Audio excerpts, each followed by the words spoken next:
Good morning. We're going to get started this morning with an invocation from Pastor Joe Kendrick of Spring Creek Baptist Church. Pastor? Will you please join with me as we pray?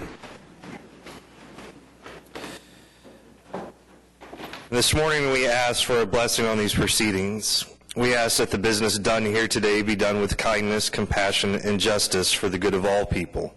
Amen.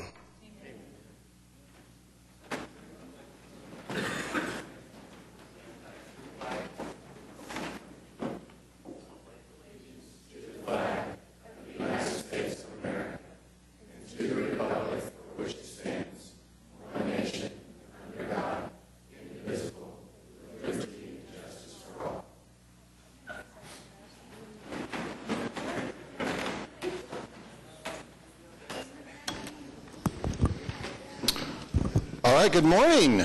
I call this meeting to order, and we on item 3 of the agenda is Office of the Mayor, and we have a pretty packed schedule this morning, so I'm going to make my way down to the front and we'll get going.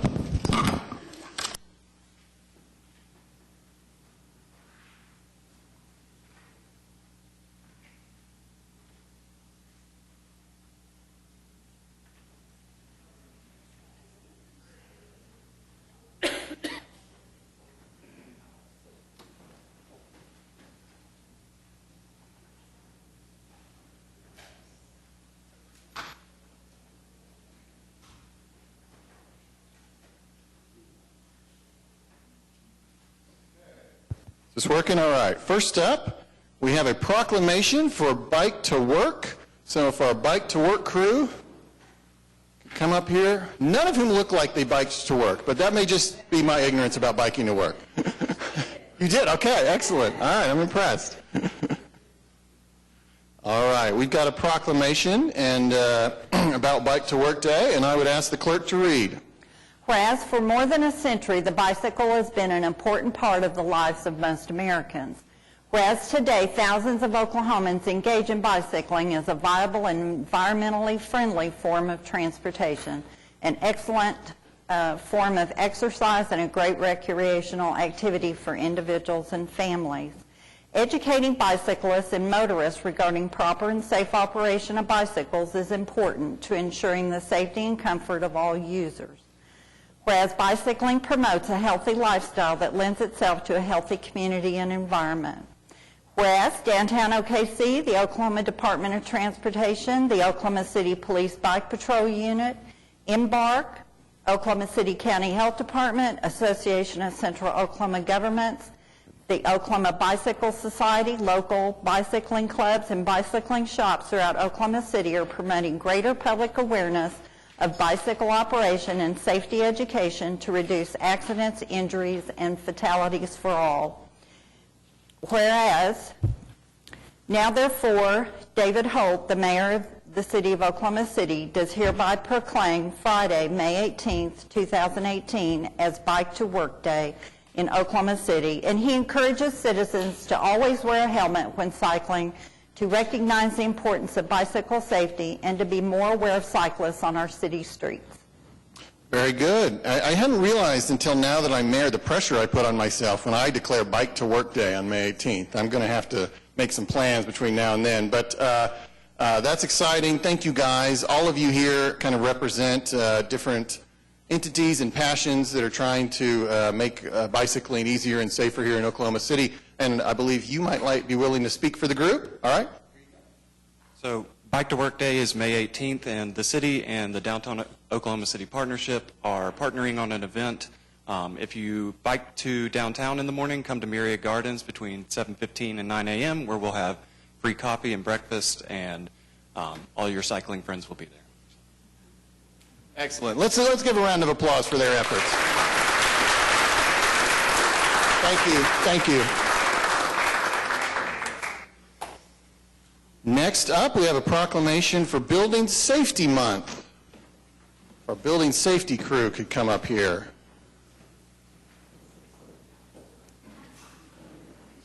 All right. We've got just a few hundred more whereases, and I would ask the clerk to get going on these. Please read. Whereas the City of Oklahoma City is committed to recognizing our growth and strengths depends on the safety and economic value of our homes, buildings, and infrastructure that serve our citizens both in everyday life and in times of natural disaster. Whereas our confidence in the structural integrity of these buildings that make up our community is achieved through the devotion of vigilant guardians, building safety and fire prevention officials, architects, engineers, builders, tradespeople, design professionals, laborers, and others in the construction industry who work year-round to ensure the safe construction of buildings. These guardians are dedicated members of the International Code Council, a U.S.-based organization which brings together local, state, and federal officials that are experts in the built environment to create and implement the highest quality codes to protect us in the buildings where we live, learn, work, worship, and play. Whereas Building Safety Month is sponsored by the International Code Council to remind the public about the critical role of our local code officials who assure us of safe, efficient, and livable buildings that are essential to keep America great. Whereas the theme for the Building Safety Month 2018 is Building Code Saves Lives, and all Americans are encouraged to raise awareness of the importance of building safe and resilient structures, fire prevention, disaster mitigation, and new technologies in the construction industry.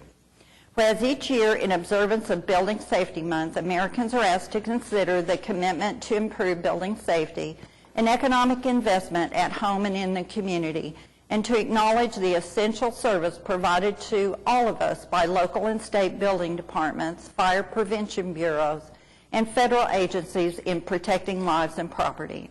Now, therefore, David Holt, the mayor of the City of Oklahoma City, does hereby proclaim the month of May 2018 as Building Safety Month in Oklahoma City.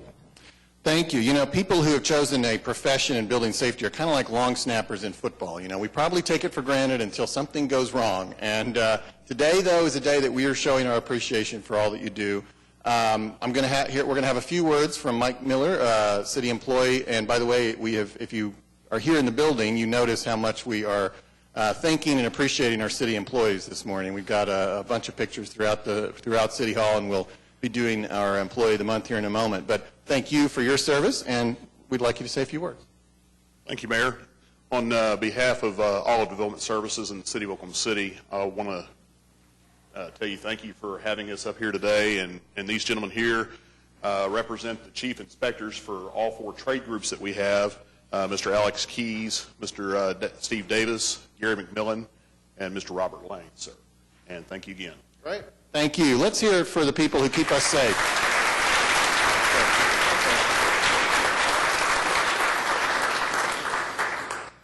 All right, now we're going to move into some resolutions, and this is going to clear the room if we start here. Let's see, which one are we on?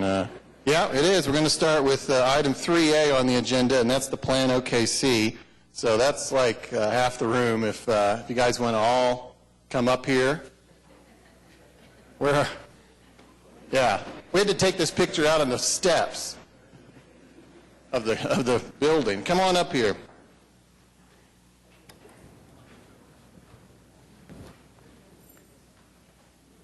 Feel free to be on both sides. You have no choice, really.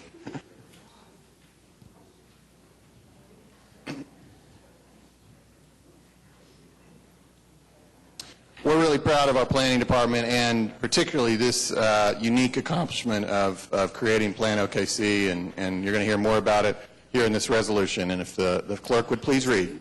Whereas in July of 2015, the Planning Commission and City Council of the City of Oklahoma City adopted the citywide comprehensive plan, Plan OKC, with the tagline, Planning for a Healthy Future, which signifies the plan's priorities about human, economic, and environmental health. Whereas each year the American Planning Association recognizes outstanding efforts in planning and planning leadership and has bestowed its Excellence and Achievement Award, known as the Daniel Burnham Award for a Comprehensive Plan, to Plan OKC. Whereas the plan was a product of 5 years of extensive research, analysis, discussion, and public engagement. Some of the reasons cited by the APA in selecting Plan OKC included its multifaceted public engagement program, a sophisticated model to evaluate outcomes of various development patterns, a compatibility system encouraging land use integration, and an innovative website to track the plan's progress. The APA commended the intensive modeling, data analysis, and creation of the growth scenarios, which allow residents to make educated choices for the healthiest, most efficient, and sustainable growth option, and also lauded the plan's use of a wide range of approaches to maximize public engagement with a twofold strategy: to reach underrepresented populations such as minorities and young adults, low-income families, and families with small children, and to go to places where people were already gathering. Whereas the planning process involved participation from the community at neighborhood workshops, resident-administered meetings in a box, a Chamber of Commerce retreat, design workshops, and multiple open houses, and several advisory groups were formed, including 27-member mayor-appointed citizen advisory team. Whereas an estimated 20,000 people participated in the public engagement process, and the thorough, detailed information gained from the public paves the way for a smooth adoption of the plan by the Planning Commission and the City Council. The plan shows how all key stakeholders, the city planners, elected officials, special interest groups, and local residents, can work together to create a comprehensive plan that works for everyone. Now, therefore, be it resolved by the Mayor and Council of the City of Oklahoma City that they do hereby commend and congratulate the planning teams and city staff for their work on the citywide plan, Plan OKC, which has been awarded the 2018 National Planning Excellence and Achievement Award, the Daniel Burnham Award for Comprehensive Plan from the American Planning Association. Yeah, let's hear it for planning. Now, these are not always words that planners want to hear, but there's going to be a vote at the end of this. But we'll let you make your case here in a minute. But, I think on this particular one, we might want to hear from some council members. And I would start with, he didn't know, but I bet he's got something to say. Councilman Stonecipher approached me about this, I think maybe even before I was sworn in, that he wanted to have this recognition today. So we'll start with you if you'd like to say a few words. I just want to thank everybody here today that's standing up with the mayor. What an incredible award. I am so proud of the city. I'm so proud of the planning, and I'm so proud of this group. My hat's off to you. Thank you very much. David, I'd just like to echo that. John Yokel, it's so nice to see you back here. Thanks for your leadership during the 5 years of this long process and all the public engagement.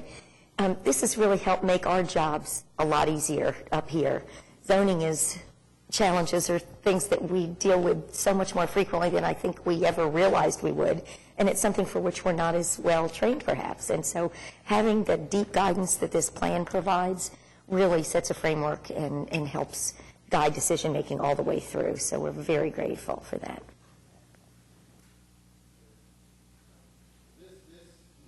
This is a model of public engagement that I expect we'll have opportunities to follow in some other major initiatives.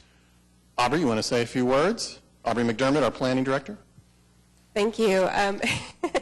This has been the community's effort. We are so proud of it because our community was ready for this plan, and they jumped on board with both feet. So we were able to talk to people that would never otherwise have known how planning affects their daily lives. It was a wonderful, fulfilling process. We had so much great input and engagement to the plan. I feel like all of our partners, some of whom are here today, the Community Foundation was here to help us with the process. Hi, Brian, Nancy Anthony, and Leslie Hudson, and the Neighborhood Alliance. We have some other community partners. Where are we all? Citizen Advisory Team, Georgie Rasco helped us do some of our neighborhood meetings with Ashley.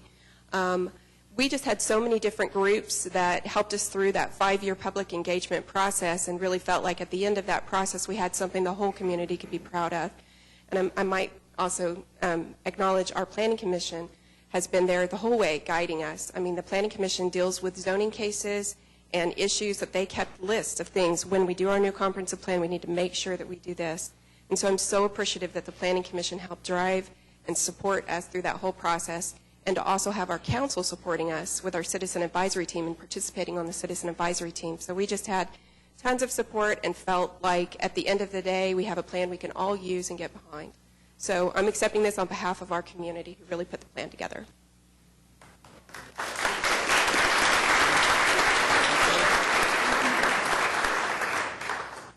Well, I'd like to recognize the staff. There was 5 years of very intensive research and analysis that was done in order to prepare the information. We had consultants come in from around the country to advise us.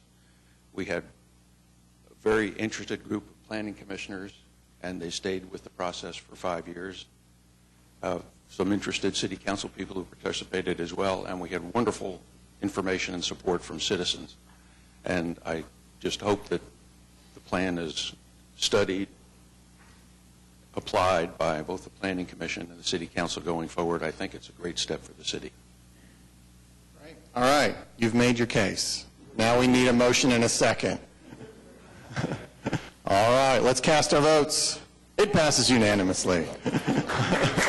Congratulations. It's yours. Thank you all so much.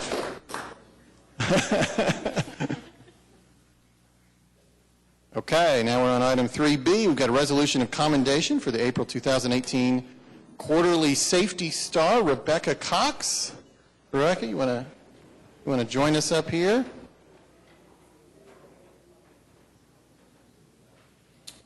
Clerk, if you wouldn't mind reading this resolution. Whereas Rebecca Cox has been a city employee for 10 years and is a water service representative for the Customer Service Division of the Utilities Department.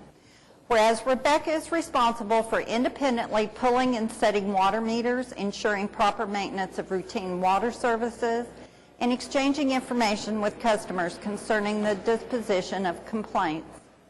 Whereas Rebecca is a very safety-conscious employee who demonstrates the ability to problem solve and provide solutions for various challenges in her work section. Rebecca recently proposed a cost-effective, simple modification to minimize workplace hazards associated with the use of a valve key, a frequently used tool. Rebecca has contributed to the reduction of employee injuries for herself and coworkers through this recommendation and implementation. Whereas Rebecca Cox was selected by the City of Oklahoma City Safety Advisory Recognition Subcommittee as the most deserving employee for the Quarterly Safety Star Award. This council desires to recognize Rebecca Cox for her dedication, professionalism, and commitment to improving workplace safety within the City of Oklahoma City. Now therefore be it resolved by the Mayor and Council of the City of Oklahoma City that they do hereby thank and commend Rebecca Cox, April 2018, City of Oklahoma City Quarterly Safety Star. Thank you. Well, this is great, Rebecca. I love this story about about how your ingenuity has improved the safety here. And again, in keeping with a theme this week, we're very grateful for your service to the people of Oklahoma City. We have the finest city employees, I think, in the country, and you are certainly a model of that. And so all that awaits you now is whether we will, in fact, approve this resolution. So is there a motion and a second? All right, we've got a motion and a second. Let's cast our votes. It is approved and unanimously, so congratulations. And so take this, and this coin also is kind of a neat little remembrance of today. So that is yours to keep as well. And you said you weren't inclined to speak. Thank you very, very much for everything. I appreciate it a lot. All right, let's hear it for Rebecca. And you want to acknowledge your family? Yes, and this is my beautiful family. All here in the front row. Thank you for coming, guys.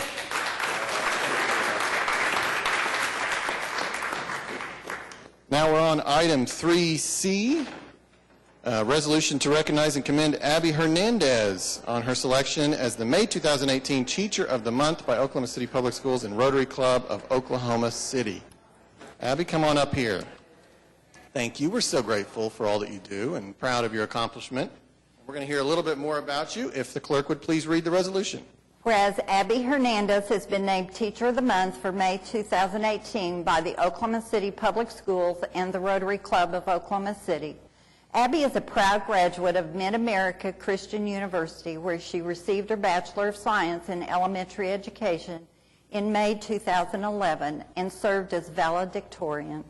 Whereas Abby is in her sixth year of teaching and has spent her entire career in the Oklahoma City Public Schools.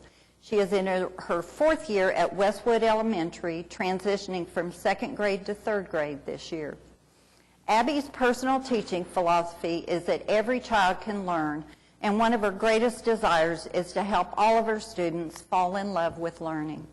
Whereas Abby's teaching style offers a focus on small groups with an emphasis on technology, to assist her students, she presents information in understandable and interesting ways that helps them make connections with the learning goals in school and their usefulness in the real world. Whereas by making learning relevant, Abby feels that her students will become lifelong learners. She has seen a considerable difference in her students by incorporating small group activity rotations in her classroom, and she believes that her ongoing interactions with parents has also strengthened the learning environment for her students. Abby engages her students in the community by organizing a variety of experiences for them. They have made Christmas crafts and penned letters for a local assisted living center, watched a performance at Lyric Theater, traveled to the downtown YMCA for water safety classes, and they've also visited the Science Museum. Now, therefore, be it resolved by the Mayor and Council of the City of Oklahoma City that they do hereby recognize and commend Abby Hernandez on her selection as the May 2018 Teacher of the Month by the Oklahoma City Public Schools and the Rotary Club of Oklahoma City. Excellent, thank you. I want to also certainly acknowledge the Rotary Club of Oklahoma City for doing this every month, and it's a real treat to be able to present these resolutions. Thank you, Abby, for what you do. We're really grateful for you. I'm the son of a teacher. I've got 2 kids in Oklahoma City Public Schools, so it's personal to me as well, and I know that I speak for the council as well, that they really are very grateful, but they are going to have their opportunity to show that gratitude here in a moment. And so is there a motion and a second? Okay, we've got a motion and a second. Why don't we go ahead and cast our votes? Passes unanimously. And you said that you'd be willing to say a few words and that you would manage to get through by imagining that everyone here is a third grader. Well, I can't get up here and not talk about my third graders because I'm so proud of them. It's been an interesting year. I moved up from second grade with a lot of them, so I've seen them grow over 2 years and make a lot of progress, and a lot of chaos that has come through our school and through all the schools in Oklahoma. I'm very, very proud of them. They're mostly ELLs. They don't always have help with homework, so they are working very hard for every little bit of growth they make. Teachers don't always like being in the spotlight. I kind of wish the kids were here instead so we could all look at them, but through opportunities like this and through the teacher walkout, I have been astounded at the support for public education in our state. It's a wonderful thing that I teach in a place where I can get stuff donated, where I can go to the Capitol if I want to, and where people stand behind me for that. So thank you so much to the whole city, the whole state, who has supported education so much lately, and I'll just try to earn this and try to deserve this a little more. Thank you. Thank you. Let's show our appreciation.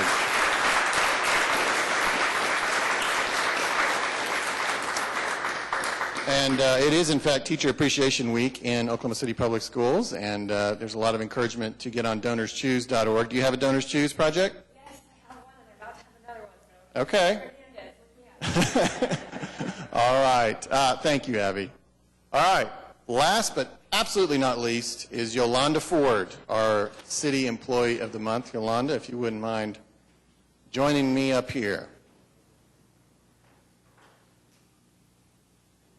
So this is item 3D, Resolution of Commendation for the May 2018 South Oklahoma City Kiwanis Club Employee of the Month, Yolanda Ford of Parks and Rec. And I would ask the clerk to read the resolution so we can learn a little bit more about Yolanda. Whereas Yolanda Ford is a cashier too at the Civic Center Music Hall in the Parks and Recreation Department. Yolanda works with Civic Center customers to facilitate the purchasing of tickets for a variety of shows, providing information on seating and pricing to the customer's satisfaction, and handling transactions in person and over the phone.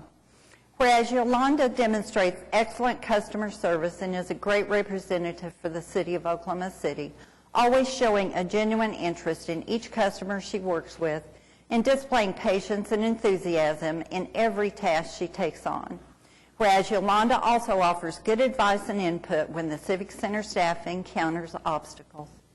Whereas Yolanda Ford is friendly, service-minded, flexible, patient, and professional. Whereas this council desires to recognize Yolanda Ford for her dedication, professionalism, and commitment to the residents of the city of Oklahoma City.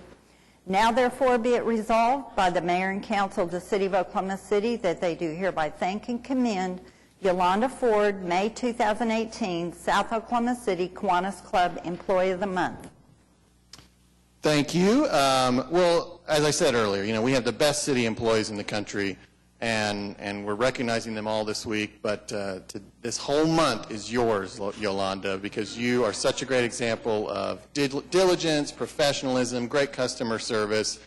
You make our job so much easier, and thank you so much. But now, the moment of truth. Is there a motion and a second for Yolanda's resolution? I thought there was a bit of a pause there, Yolanda. Did you sense that? All right, we've got a motion and a second. Let's vote. Passes unanimously. Congratulations. Yeah, let's hear it for Yolanda. Oh, you are going to say something. All of a sudden, she's really confident. Here you go, Yolanda. Let's hear it. I just want to say thank you to the City of Oklahoma City. It's been such a huge part of my life. And the Civic Center is a wonderful place to work. I was totally surprised when I got this nomination, when I got the letter that said I won, let me just say that, and the nomination itself. I appreciate my coworkers, two of my supervisors are here, and my coworker, one who nominated me, and I just really appreciate them. I appreciate working at the Civic Center. It's such a great place to work. The patrons are wonderful. They're interesting. You learn something new all the time. So I just want to say thank you very much, and I just appreciate. We appreciate you. Let's hear it for Yolanda one more time. Thank you. That concludes Office of the Mayor. I'm going to make my way back to the horseshoe.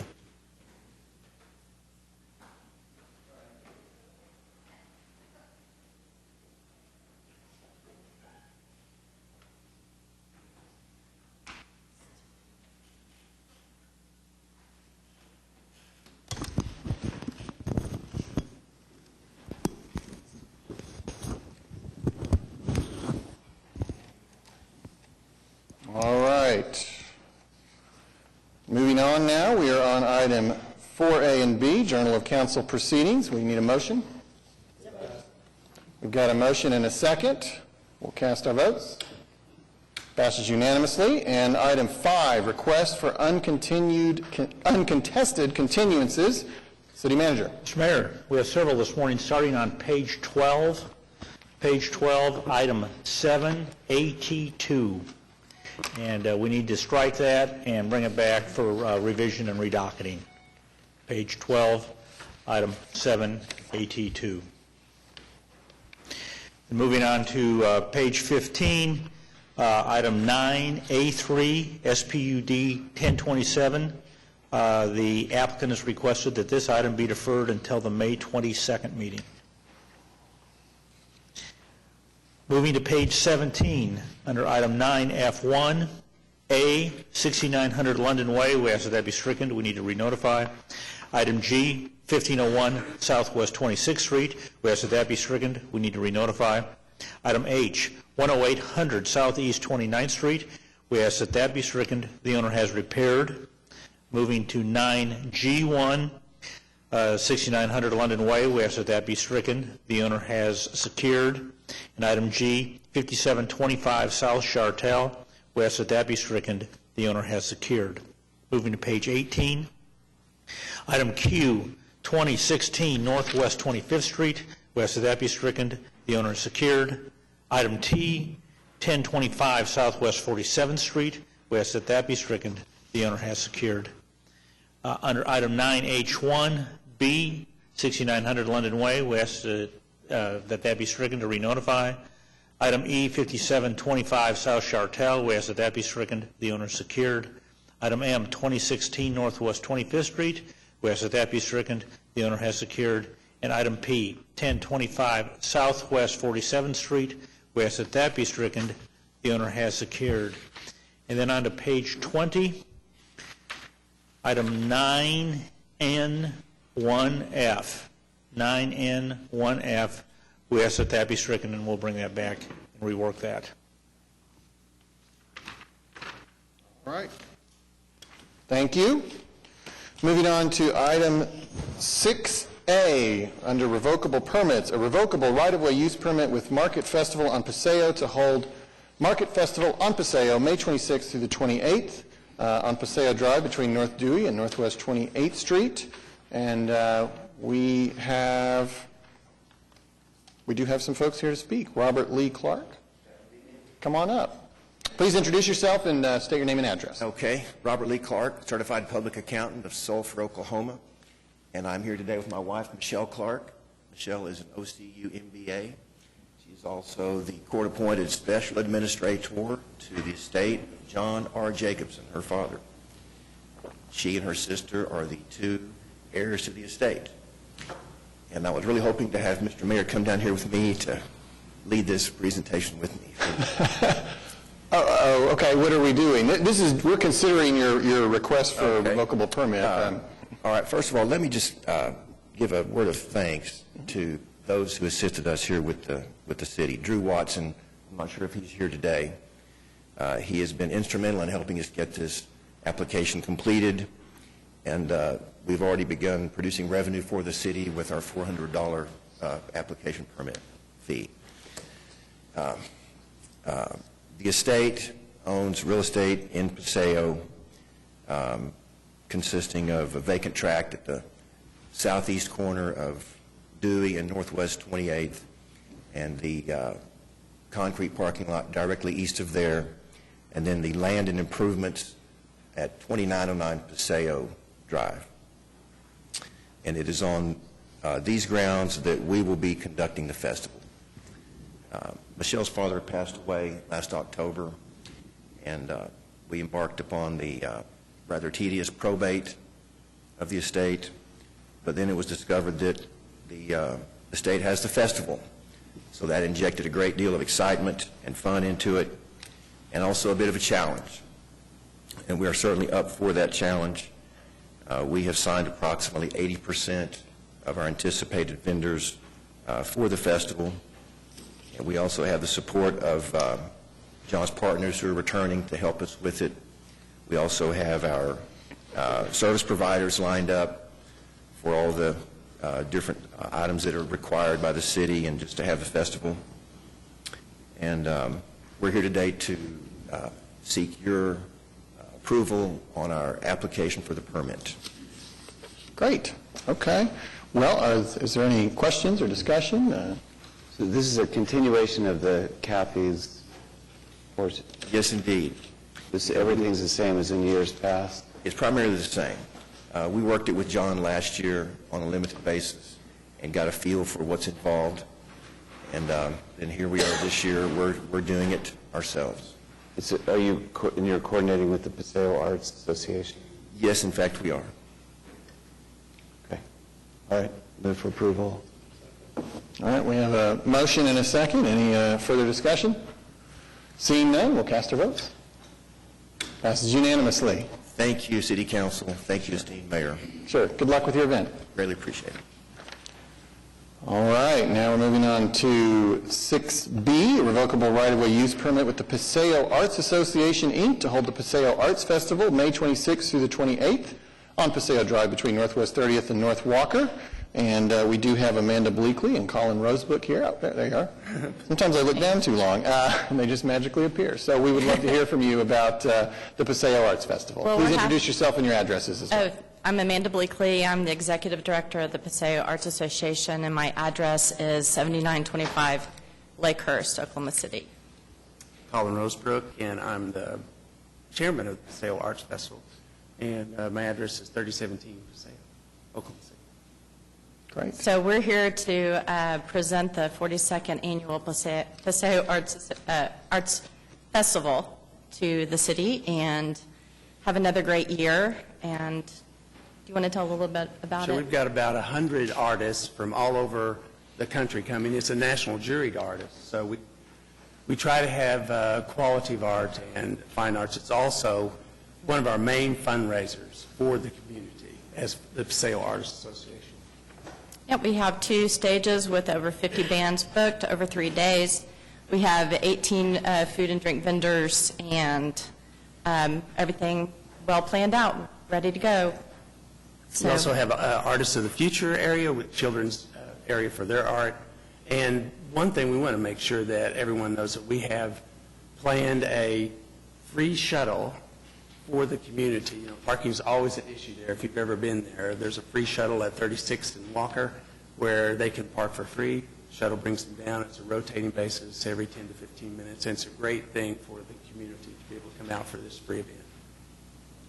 Great. And Mr. Rosebrook, you are the artist of the commemorative poster this year, correct? Yes. I invite everyone. It's already hanging in my outer office, so it's come buy a poster.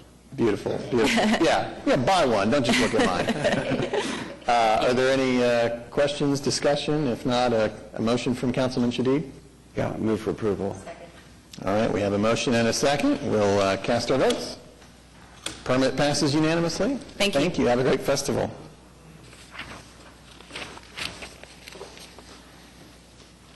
Okay, and lastly, on this item, 6C is a revocable right-of-way use permit with Red Earth, Inc. to hold the Red Earth Parade, June 8, 2018, West Reno Avenue and West Sheridan Avenue between Ron Newark Boulevard and South Hudson Avenue. And do we have anybody here from Red Earth this morning? There you are, Eric. Please come and state your name and address. Good morning. My name is Eric Aish, and I live at 2300 Northwest 161st Street in Mr. Stonecipher's district. Tell us about the parade. Well, this year will be our 32nd annual Red Earth Festival. It's June 8, 9, and 10 at the Cox Convention Center.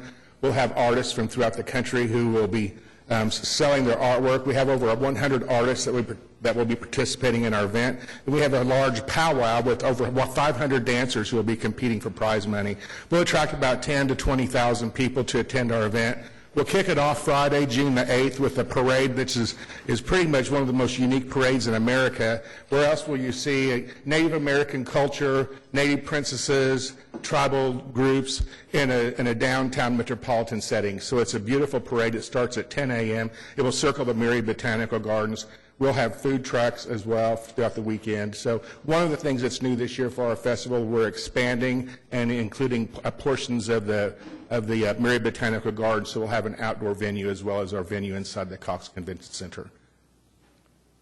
Thank you. It is an incredibly exciting weekend in Oklahoma City for art and festivities in all quarters. So this is just a wonderful experience, and I hope everybody will come down to the Myriad Gardens on the Thank 8th you. to see You it. know, we think this is something as being located in Oklahoma's capital city.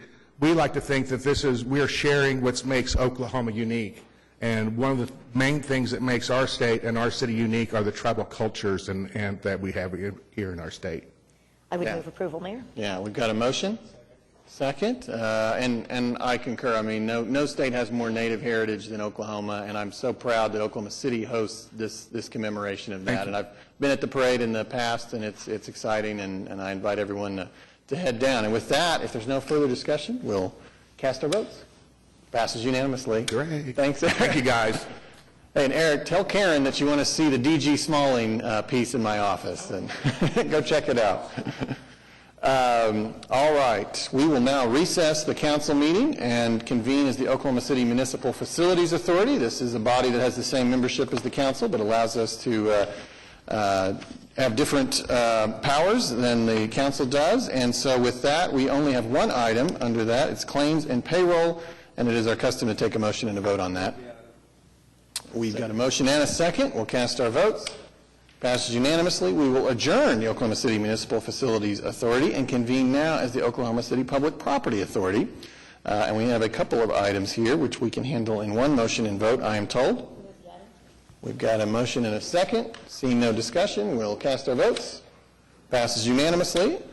Now we will adjourn the Oklahoma City Public Property Authority and convene as the Oklahoma City Environmental Assistance Trust. And we also have a couple of items here, A and B, that I'm told we can handle in one vote. We've got a motion and a second for items A and B. Seeing no discussion, we'll cast our votes. Now we will adjourn the Oklahoma City Environmental Assistance Trust and reconvene as the City Council. And we have item 7, the consent docket. We have a motion and a second to move the items subject to individual consideration. Are there any items, I know we have at least one presentation, that's item AC. Are there any items that council members would like to pull out and discuss? 7W, okay. And Mayor, I was just going to mention 7S. S, okay. Anyone else? All right, we will go in order then. Should we do the presentation first? Okay, we'll talk about 7S then. Councilwoman Salyer. 7S is just a preliminary engineering study on some drainage improvements in the area that includes North Villa, General Pershing Boulevard, First and Pennsylvania. And it's a 2007 general bond obligation project to work on drainage in an area that's had some real challenges. And so I'm very happy to see this study occurring. Great. 7W, Councilman Stonecipher. Thank you, Your Honor. This is a resolution approving a payment for the resurfacing of Memorial Road. And I wanted to update this a little in that the contract has been awarded. It's a $2.87 million project. It's on one of the busiest roads in Oklahoma City. In fact, there are over 26,000 vehicles that drive this road per day. And so I'm really excited about it. It goes from Portland to Pennsylvania on Memorial Road. Construction will start late June, early July, and should be through in November, weather permitting. Thank you. Great. Thank you, Councilman. Now we have item 7AC. This is a resolution setting a public hearing date of May 22nd, 2018 for a proposed amendment to the fiscal year 2018 budget, and there is a short presentation to accompany that. And Doug Dollar is here to make that presentation. Good morning, Mayor and Council. I'm pleased to be here to introduce this budget amendment. As we're getting near the end of fiscal year 18, we've got a few changes that we're requesting your approval on. The first is in the Court Administration and Training Fund. This is a fund that handles a lot of the pass-through fees that we collect for the state through our court system. The state raised a number of those fees this past year. We didn't have that included in our budget, so we've collected more than we expected, and we need additional budget authority to be able to send that money to the state. We've got a second change in the Court Administration and Training Fund that relates to municipal courts. We're going to close down that fund and just handle those as basically as a trust and agency. Those really aren't our funds that we collect for the state. We're going to handle those in a different way.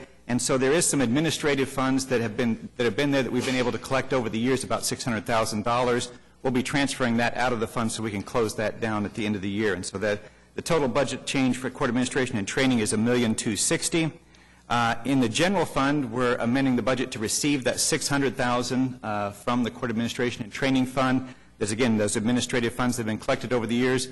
Our accounting department asked us that we move those funds into the general fund, but we want to still maintain that court nature to it, so we're going to move those out to the capital improvement projects funds so that that'll just be available for courts to use for their purposes. So it's kind of an in and out of the general fund, just again to maintain the accounting record there.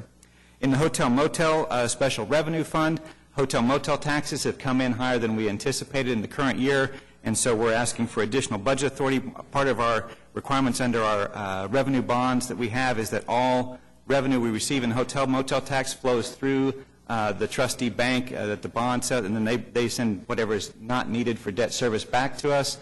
So we've collected more than we expected in hotel motel tax. We need additional authority there. And then also on the part that's reserved for state fairgrounds, when the fund balance gets high enough, we generally transfer over a portion of that to the state fair to use for capital maintenance and smaller capital projects at the state fairgrounds. And so we've got about $735,000 we estimate will be above the kind of minimal level we want to make sure we retain in the hotel motel tax. So total of $1,970,000 in the hotel motel tax. And then in the Oklahoma City Metropolitan Area Public Schools, or MAPS for Kids, sales tax fund. A couple of months ago, the MAPS for Kids Trust was dissolved as those projects are winding down. We're going to be taking the remaining balance that's in the MAPS for Kids Trust, putting it back into the sales tax fund where it was originally collected. They have a few projects that they're wrapping up, and we need budget authority to continue those projects, about $4 million there.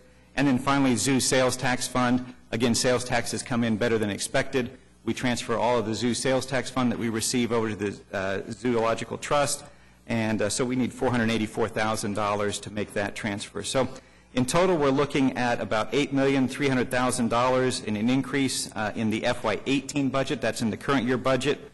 The total budget would be $444,015,692. And so the resolution today is just to introduce this amendment. We'll publish notice in the papers, and then in 2 weeks vote on the final adoption. So I'd be happy to answer any questions if you have any. Thank you. Okay, I believe that was all the items that anyone had mentioned. Has anyone had any further requests? I would also note that items AF all the way through AO are related to MAPS 3. So MAPS 3 work is certainly very heavy right now. I don't think we have any other comments from me, any discussion. We will, did we have a yeah, we had a motion and a second, so just accepting the one item that the city manager deferred earlier in the meeting, we would cast a vote on the remaining items as one group. Seeing no discussion, we'll cast our votes. Passes unanimously. Moving on to the concurrence docket.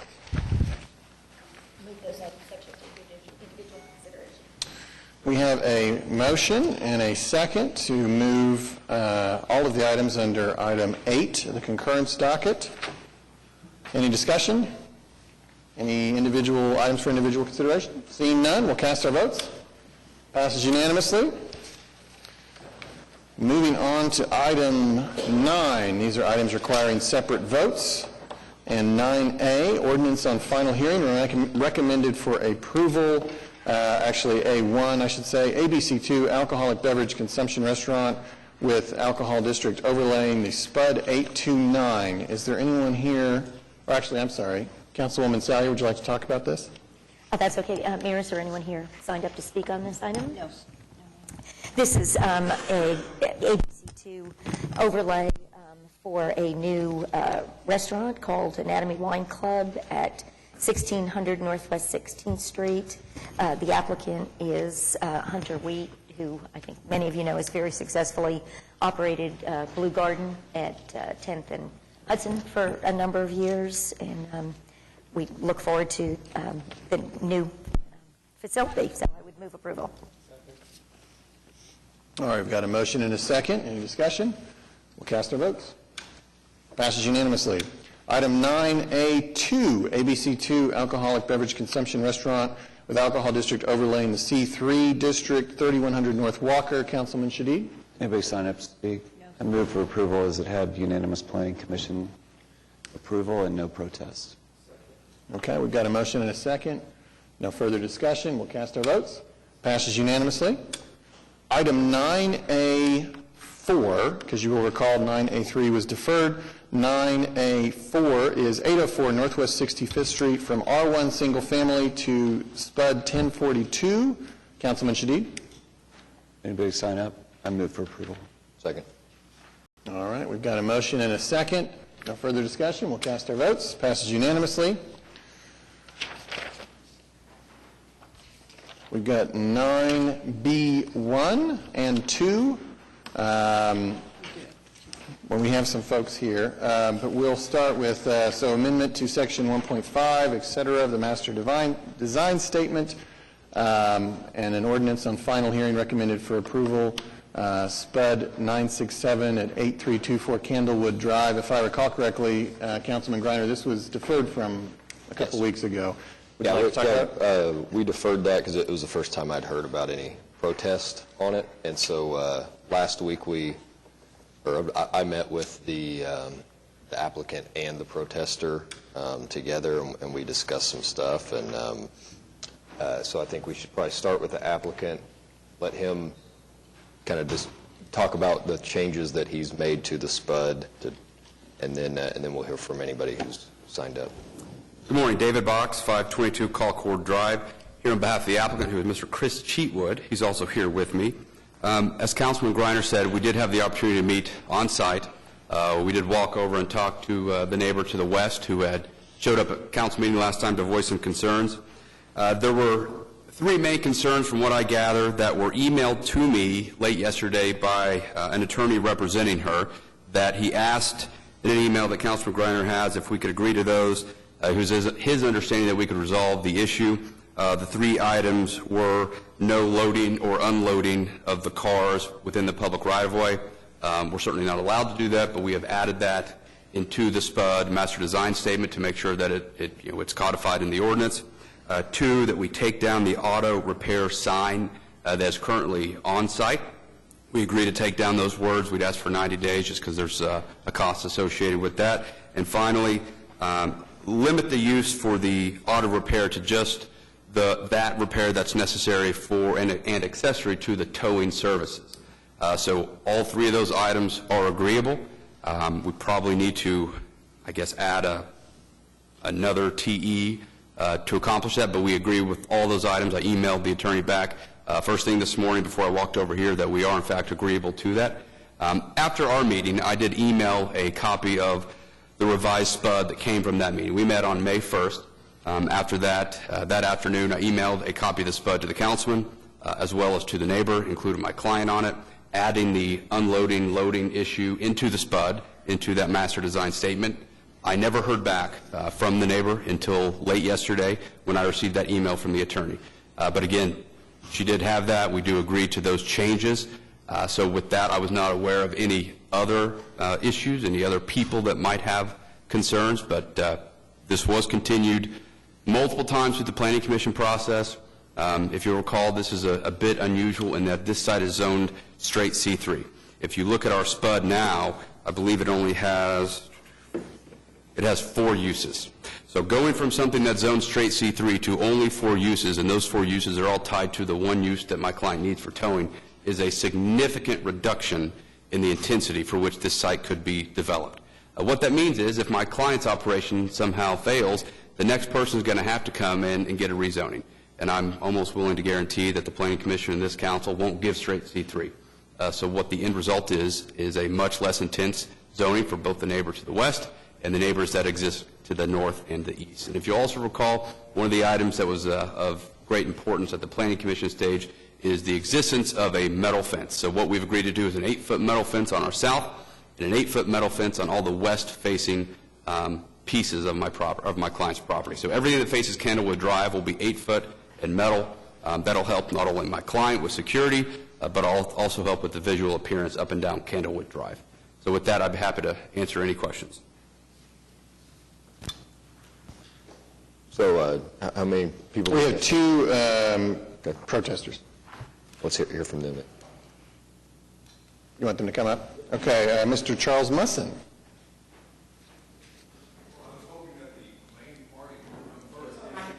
Okay, this is the order that were handed to me. Debbie Roach, then, if you prefer. We had someone appear late. She didn't get to turn in her yellow card. Okay, sure. Do you mind pulling the microphone down to your... I'm short. Are you making a joke about that? This is Vegan Love. She is actually the manager of the apartment complex right there by his property. It shows I'm the auto repair, and then it shows another auto repair. That's actually a body shop. That's her apartments there. One of the biggest things that we're concerned about is the safety issue. He doesn't have any way for anybody to pull in, turn around, and come out his other exit. We're having cars backing out, causing traffic jams. They're unloading. I showed you the pictures 2 weeks ago. We would have been at some of the first protests, but none of us were advised that this was going on. When I came last time, that was my first time of being advised about it.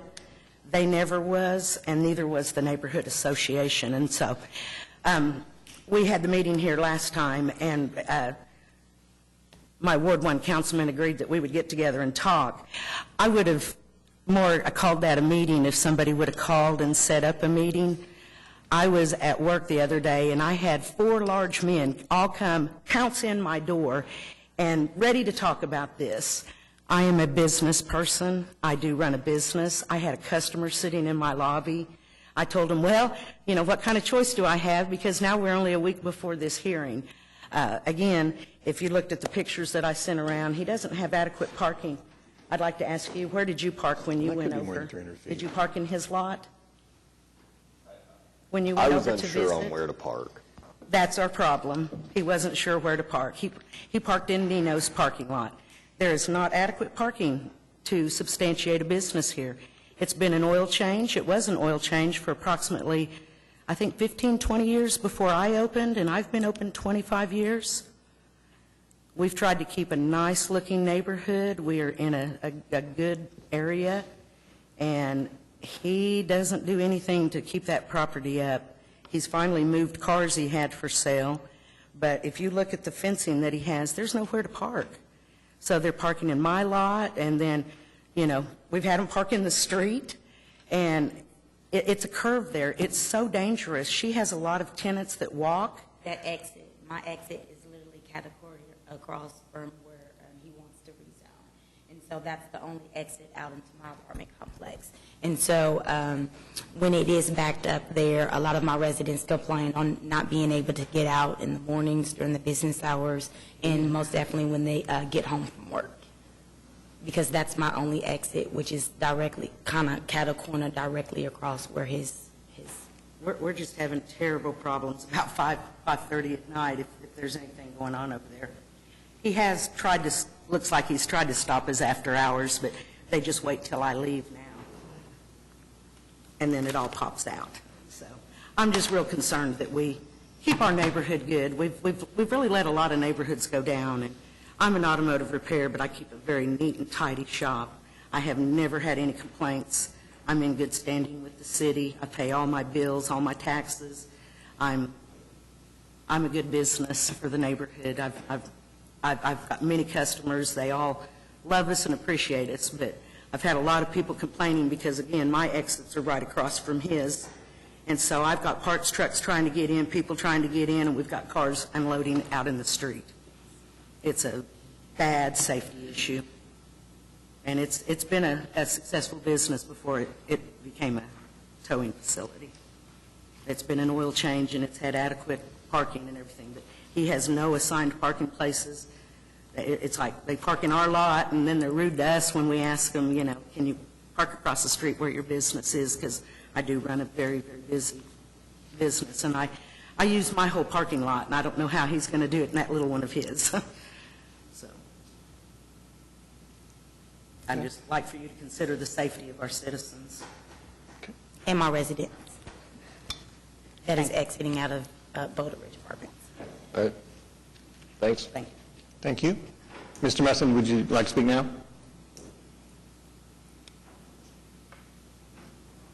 And if you wouldn't mind stating your name and address. Okay. Charles Chuck Musson, 6704 Eastwood Circle, Oklahoma City, Ward 1.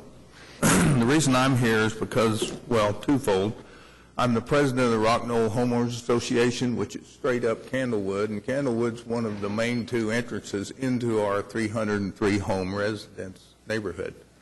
I'm also a real estate appraiser, and I brought, if anyone's interested, I ran copies of the county assessor records, just all the addresses on Candlewood Drive. There are 33 listed, 3 being commercial properties. One of those is closed. The other 2 are the 2 parties here. There's also the large apartment complex, Boulder Ridge, right across the street. The rest of the 33 are all listed as residential. I have others I can pass out. Council members are interested in getting copies.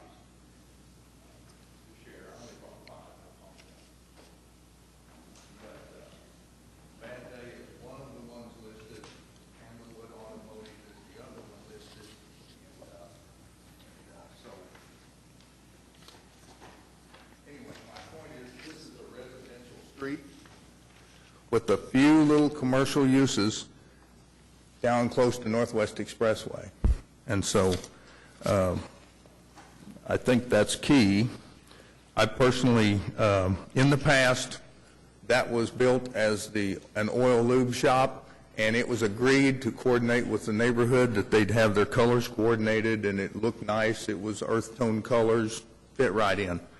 Then later on, a taxi cab company bought it, painted the building yellow, operated a chop shop out of there. I called code enforcement and zoning at least a dozen times to get their fence fixed and this and that and the other. Now they've sold to Bad Day Towing, which has painted the building light purple, and we've heard the concerns of the adjoining neighbors.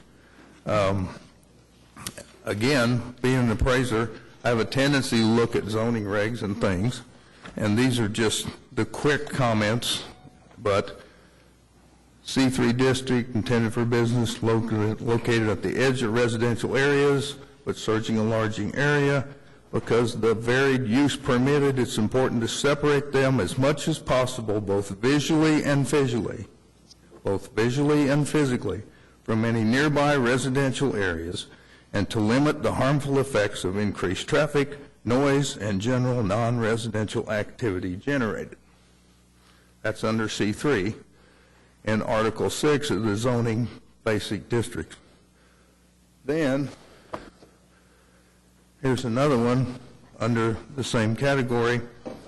Adequate space shall be provided on private property to provide for parking, loading, and maneuvering of vehicles in accordance with regulations established by Article 12, off-street parking, loading, and access of this chapter, which we've heard about.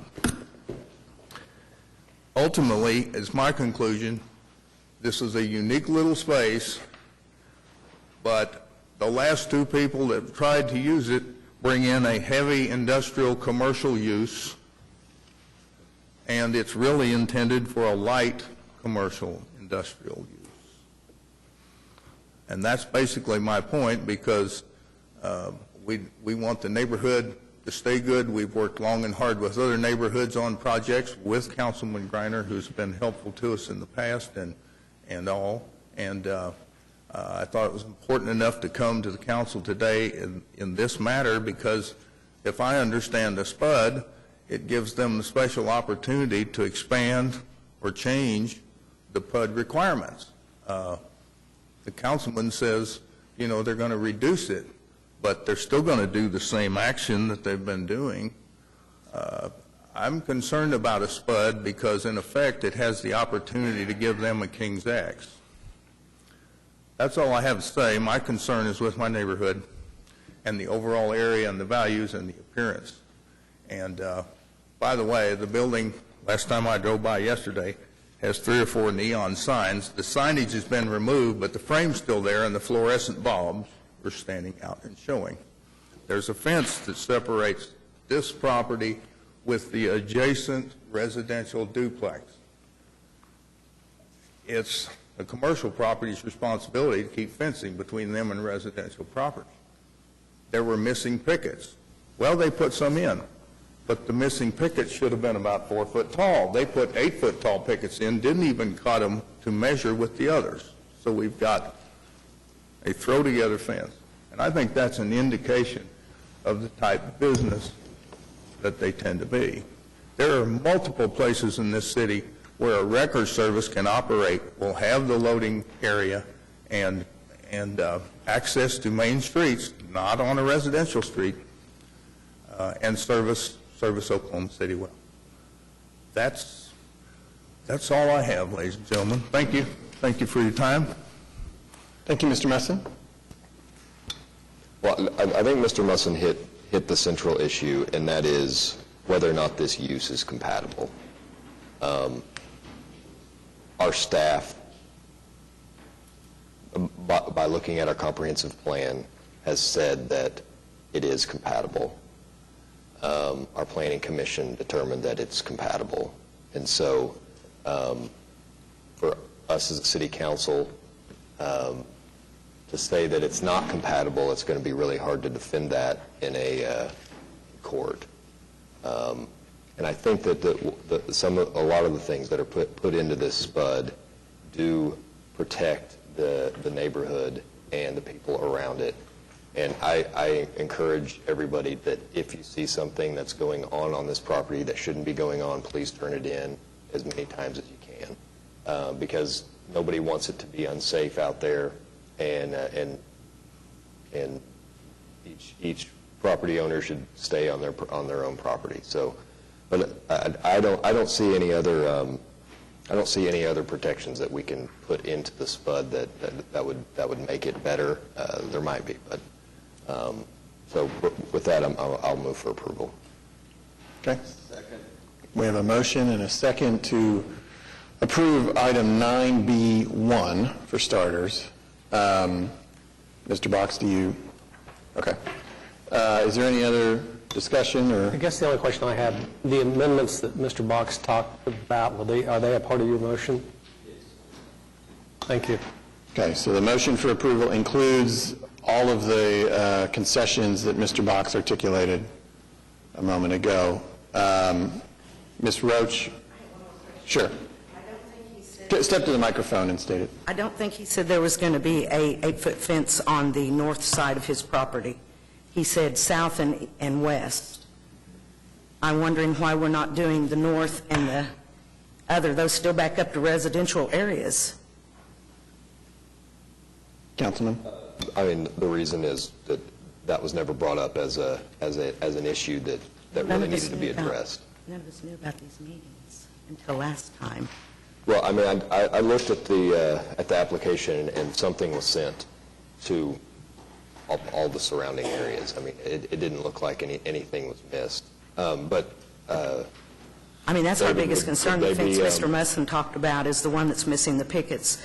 And we've actually, that first duplex there, we've had a lot of problems with children somehow accessing from behind his property, and before he put up the front fence, getting through and climbing through and burglarizing the first, the duplexes there. We've had a lot of problems with that.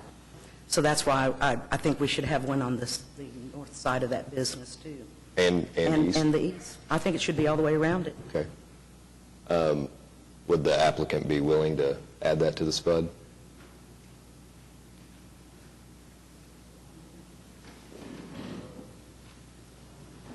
We don't believe that there is a problem, the cost. He has 8 foot on the east. He's going to add the 8 foot on the south. He's adding the 8 foot on the west. The individuals that live in that complex are noticeably absent from this hearing to complain about any issues.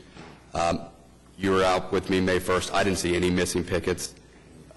He replaces them when and if they get kicked in. Again, he's changing. The problems he's having is on the south, where he has those restaurants and auto repair on the other side. So by going to a metal fence on that, we're going to alleviate the problem of people kicking in the pickets and accessing that site. So we believe the fencing on the north is adequate. Okay.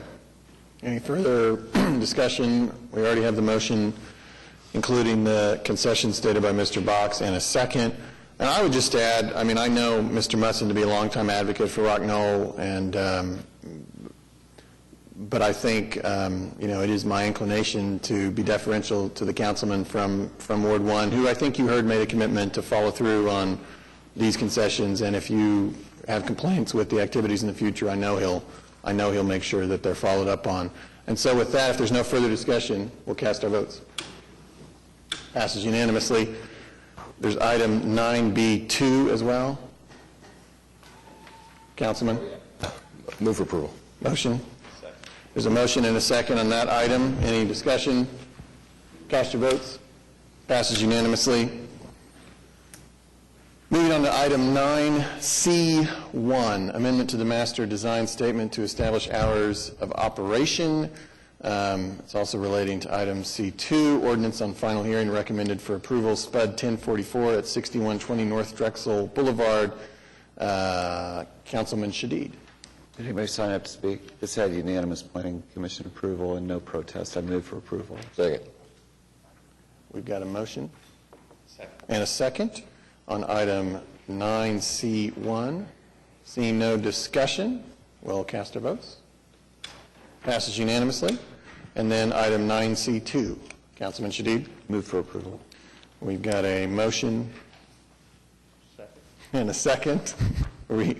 Can the city manager bring some coffee in? I think we're getting a little Getting a little slow on the seconds. There's no further discussion. We'll cast our votes. Passes unanimously.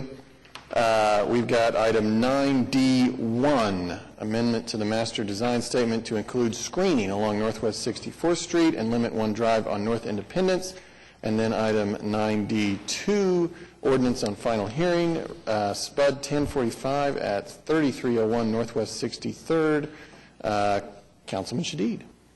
And we do have someone who has signed up on this item, and Councilman Fielding Yost. Should we hear from them? If you wish. Yep. Absolutely. Mr. Yost, if you wouldn't mind coming to the podium, stating your name and address. Fielding Yost, 3313 Northwest 64th Street. I'm just wanting to try to find out what we're going to do with the rezoning that business on 63rd and Independence. I live on 64th, just off Independence. And I'm just curious as to find out if it's going to affect our neighborhood adversely. If anybody could tell me that, I'd appreciate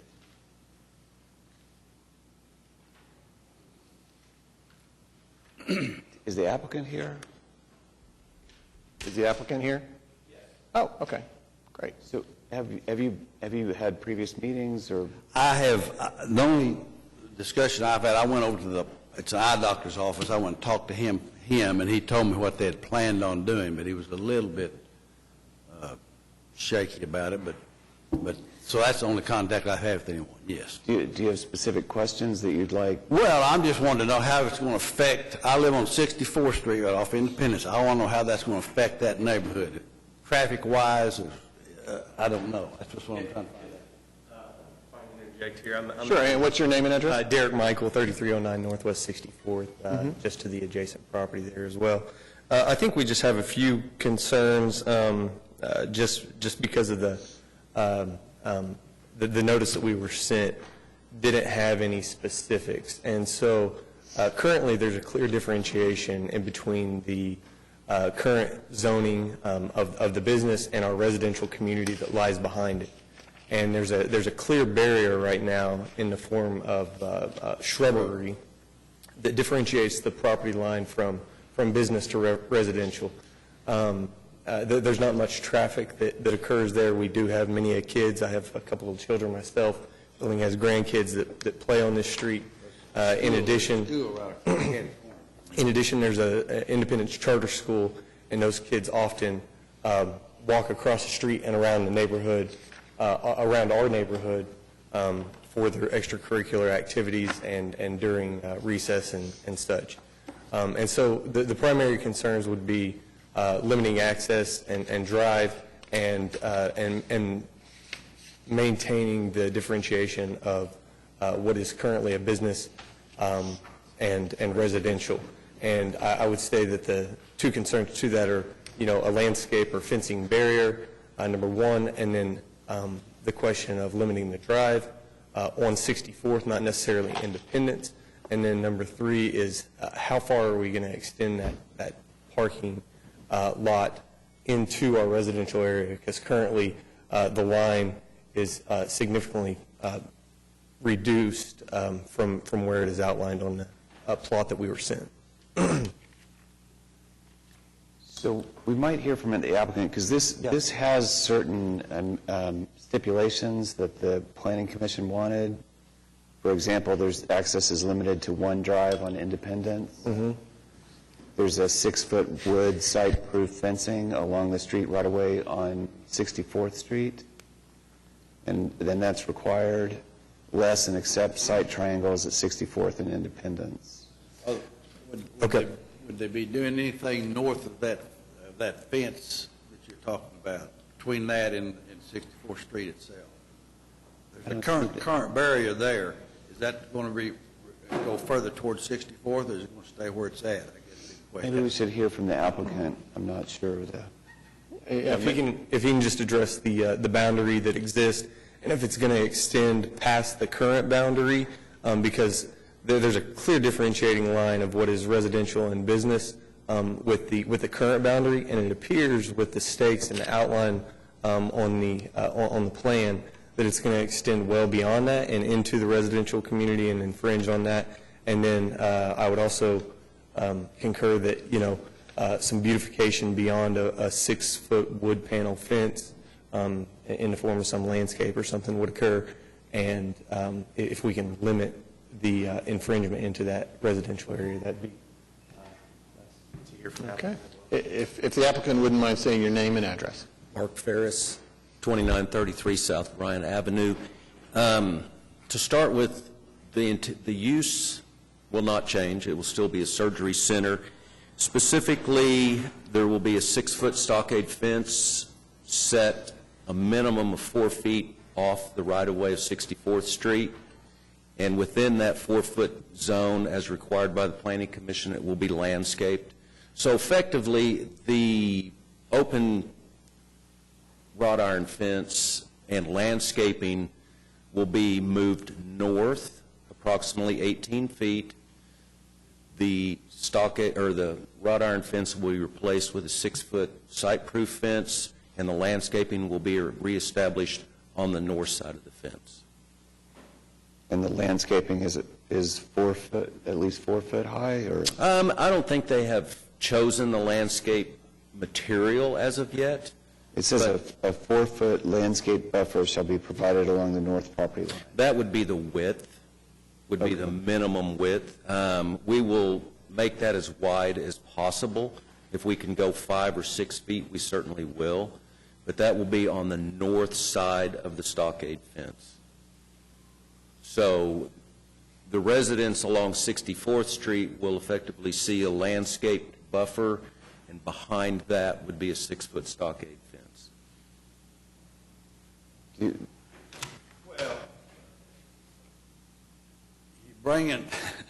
you're bringing a commercial piece of property with 4 foot from 64th Street. Right now, I don't know. It's 18 It's 18 feet, so now you're going to move that considerably into the infringing on the residential community That's coming into the neighborhood. versus where it's at now. That 18-foot setback is consistent with the fence line of all the other residences. Right. If you can pull the graphic up.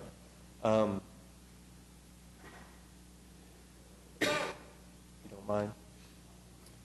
If you look on the south side of Northwest 64th Street currently, where the line Where is, that that's line is. consistent. Not the dotted line, but the line just below that. That's consistent where his current barrier is, and he's proposing, I guess, to bring an additional 14 foot over, which would be in line with the curb, and that's considerably into the neighborhood. And I don't know what the purpose of it is. If it's just parking, awning, or if he's considering extending the office space, but it would definitely be, a detriment to the residents. I would ask that it was maintained at the current boundary with the existing landscape. When did you first hear about? With the letter that we received in When was that?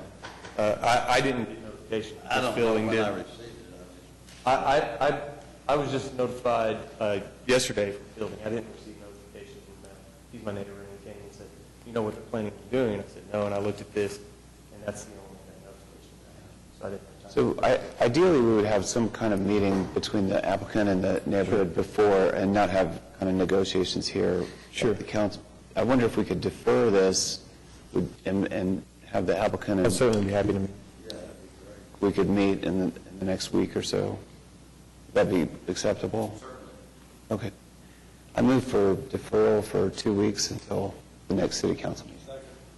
Okay, we've got a motion and a second for a deferral, and any other discussion on that? Seeing none, we'll cast our votes. Passes unanimously, so that'll be deferred for 2 weeks. Where should we look to set the meeting? Can you check in this office here with Boyd? Yeah, absolutely. Boyd Fulton. All right. Moving on, 9E, ordinance on final hearing, closing an alleyway north of 141 Northeast 13th Street. Councilman Pettis? All right, thank you, Mr. Mayor. This is in reference to the old Wall Court building. With that said, I move for approval. We've got a motion and a second. That's an exciting project. Any discussion? Seeing none, we'll cast our votes. Passes unanimously. Moving on to item 9F1, public hearing regarding dilapidated structures.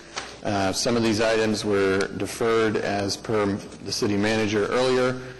Is there anyone here to talk about any of these structures?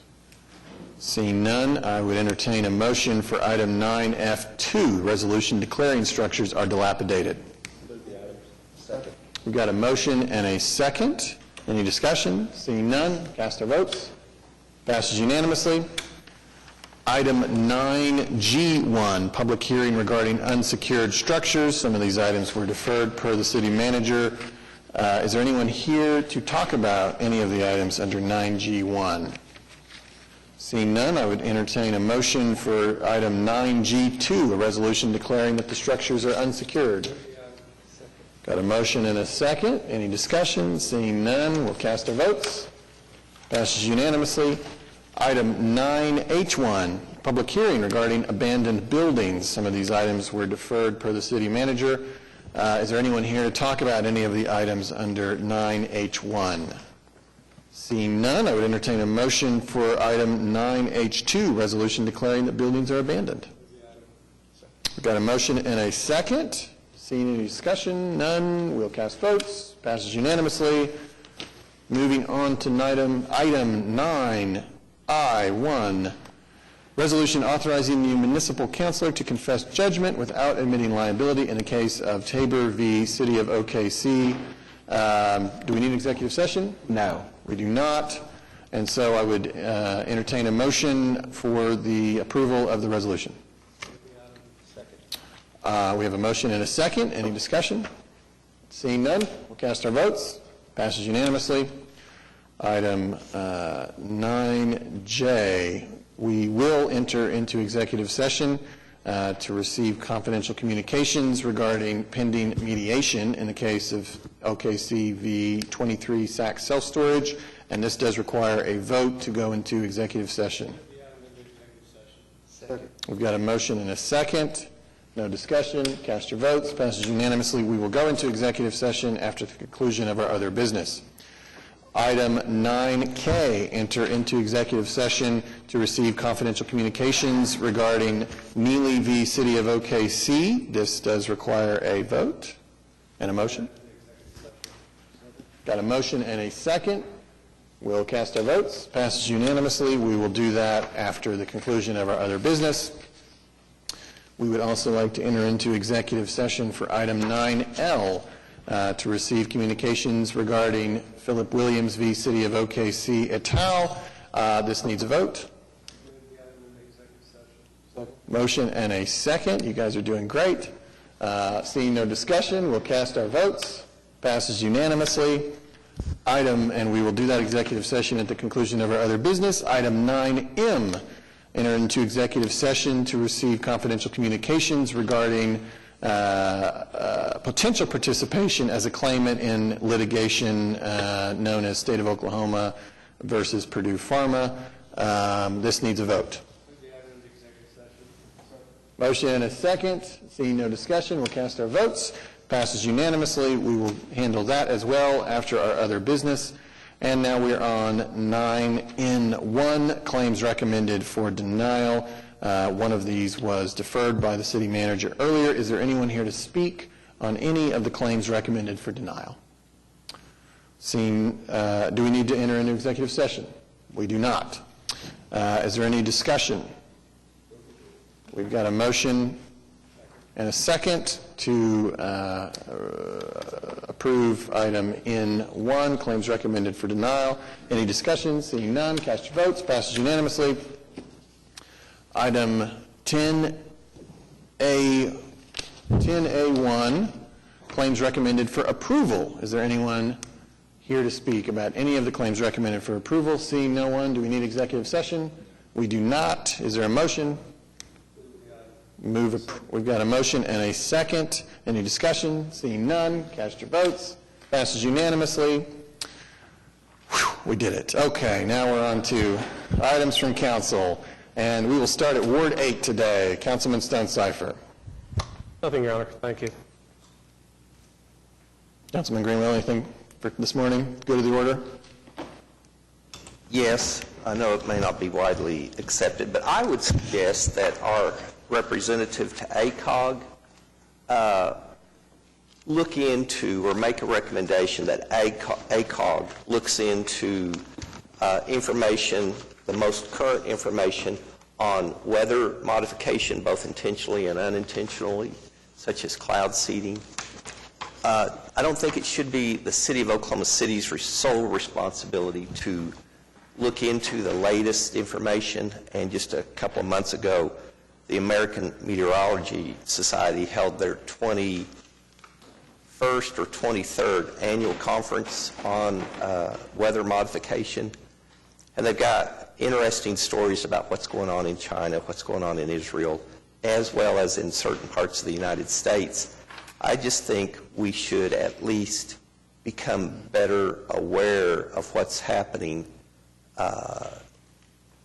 And then once we become better aware of what's going on as far as research in this area, then collectively make a decision, should we want to participate in any of those activities, as opposed to not doing anything and us entering into a drought with the problems we saw back in 2012 and 2013 with respect to a lot of issues in terms of within the city area of water line breaks, things like that, as well as wildfires in the more rural areas.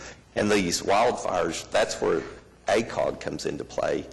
It should be a joint responsibility with the counties within our area to look into this and try to, if possible, do anything to take advantage of the most recent research and technology. Having said that, I understand. I mean, I recognize the story of Babel, the Tower of Babel, and the consequences of trying to interfere with nature and trying to take on too big of a role. But I would still at least look into it and see what's out there as far as the most recent research. Thank you. Okay, thank you. Councilwoman Salyer, we just skipped over you a moment ago. Are you, Sorry. do you have I have anything? nothing today. Okay. Am I right?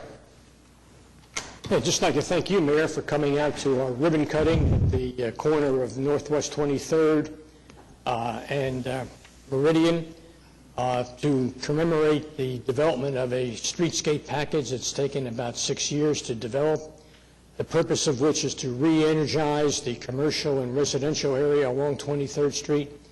Christy Yeager, I'd like to thank her for her efforts, and then also the citizens, Kim Lowe and Barbie Smallway from the Windsor Area Business Group, who have put countless hours behind this to make this a success. Thank you, Your Honor. Congratulations to you on that project. I know that's been a passion of yours. Councilman Shadid? All right. Moving on to item 12, 12A through E, City Manager Reports. The floor is yours, Mr. Couch. Thank you. 2 weeks ago, we had scheduled a presentation on one of the council priorities, a robust local economy, that we put off due to the length of the council meeting, and so we're going to bring that back today, and Doug Dollar is going to kick us off. Right, this is one of our regular updates on the council priorities. This one, encourage a robust local economy. The priority is a strong economy that supports job creation and improves the local tax base is fundamental to our growth. To make Oklahoma City an attractive option for current and future residents and promote a pro-business environment that makes it clear we value the contribution of a strong business community. Council recognizes the need to foster innovation and embrace technological advances to move our city forward. So today, to talk about the 3 progress indicators that we've got, we have Brent Bryant, the Economic Development Projects Manager, who will talk about employment levels and average weekly earnings, and Mark Cranenberg, Director of Airports, to talk about employments at Will Rogers Airport. Thank you, Doug.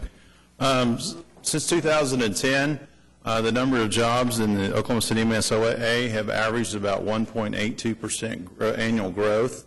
Had a low in January of 2010 of 571, and we finished February at 655,000 jobs. Average weekly earnings over the same time frame has averaged about 1.77% annual growth, with a low in January of 07 of 683 in January of 07. The last 12 months, though, we've seen earnings top out in July at $845, and then they started to decline again in February. I've talked to some local economists about why we see that, and they say a lot of times you'll see a decline in that part of the year because we've seen a higher proportion growth of jobs that were in the service sector, and the service sectors provide lower wage jobs.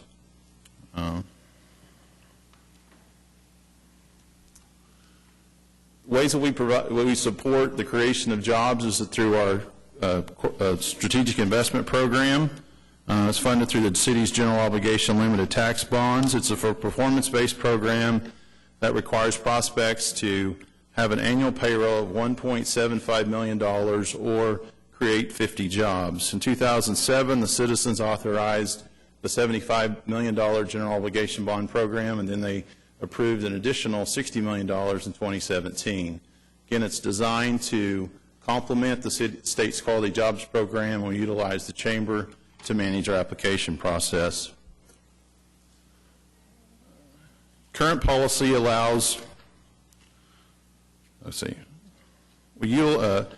this is a performance-based program, and jobs are not paid until investment and jobs are verified. We utilize clawbacks when we provide all or a portion of the funds up front. Typically that happens when we provide some level of infrastructure. Key industries include aerospace, new to market, and manufacturing. Companies are required again to provide information job creation information along with investment prior to payment. One thing I wanted to point out is the wage requirement right now is $46,628. Our current policy allows us to go to 90% of that when we modified the policy a couple years ago. In addition to that, if a company is locating in a enterprise zone, we can go down to 80%, and that's to try to spur investment, job creation in low-income areas. Since completion, or since the current, since 2007, we have completed 19 projects with a little over 5,000 jobs, annual payroll of around $290 million, and a capital investment just under $200 million. We currently have 26 new or active projects. In total, we anticipate the creation of 12,000 jobs with a little over $1 billion investments and an annual payroll of $765 million. Regarding the expansion of our sales tax base, we have a program that was approved by the City Council in 2008. Again, it's a performance-based program that promotes new-to-market and regional draws to that. Again, we use a rebate structure to that, basically, again, along the performance-based approach that we take on these things. And with that, I'd be happy to answer any questions. All right. I have two. When, so the 90%, 80%, and then looking at strategic industries, talked about warehouse distribution. What would you think of the Amazon Fulfillment Center as potentially qualifying for those kind of incentives? To me, that's more of, I kind of look at that as fulfillment type center, or somewhat of it's not manufacturing, but I guess you just view it as a fulfillment type center. So, I mean, is that something that could, Yes. And again, it's a position where they're creating jobs and they're selling goods and services, providing a service in which they're providing it outside of the local economy.